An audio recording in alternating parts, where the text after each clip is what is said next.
জম্মুর আরএসপুরায় আন্তর্জাতিক সীমান্তে পাকিস্তানের গুলিবর্ষণে নিহত বিএসএফের সাব ইন্সপেক্টর মোহাম্মদ ইমতিয়াজ। আজ জম্মু পালোরার ফ্রন্টিয়ার হেডকোয়ার্টারে পূর্ণ মর্যাদায় পুষ্পস্তবক অর্পণ অনুষ্ঠান শেষ। শ্রদ্ধা জানাতে সাধারণ মানুষের ভিড়। শুভজিৎ রয়েছেন আমাদের সঙ্গে টেলিফোনে। শুভজিৎ, একটু জানবো তোমার কাছ থেকে। ইতিমধ্যে যুদ্ধবিরতি চুক্তি লঙ্ঘন করে পাকিস্তানের তরফে গতকালও দেখা গিয়েছে যে সেলিং করতে এবং একের পর এক ড্রোন হামলা গতকালও ঘটেছে এবং এই হামলা একের পর এক হামলায় পাকিস্তানের হামলায় নিহত হয়েছেন মুল্লি নায়েক, সিআরপিএফ এর জওয়ান। ইতিমধ্যে তার যে মরদেহ, সেই মরদেহ তার পরিবারের উদ্দেশ্যে রওনা হয়েছে কাশ্মীর থেকে। তাকে সবার প্রথম দিল্লি হেডকোয়ার্টার নিয়ে আসা হবে এবং তার পরবর্তীতে পরিবারের হাতে তার মরদেহ সঁপে দেওয়া হবে।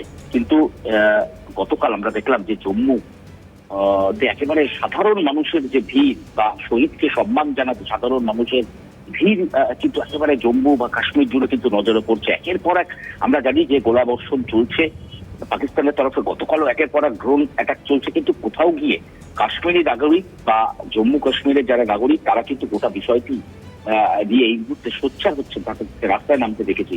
এবার সেনাবাহিনীর পাশেও যে তারা রয়েছে সেই বার্তাই কিন্তু জম্মু কাশ্মীরের যারা সাধারণ মানুষ তারা কিন্তু বারংবার দিয়ে আসছেন। গতকালও আমরা দেখলাম যে শহীদ মুরলী নায়েকের মরদেহ যখন কাশ্মীর থেকে দিল্লির উদ্দেশ্যে রওনা হচ্ছিল বা জম্মুতে নিয়ে আসা হচ্ছিল, তখন কিন্তু সাধারণ মানুষ তারা পুষ্পবৃষ্টি করলেন।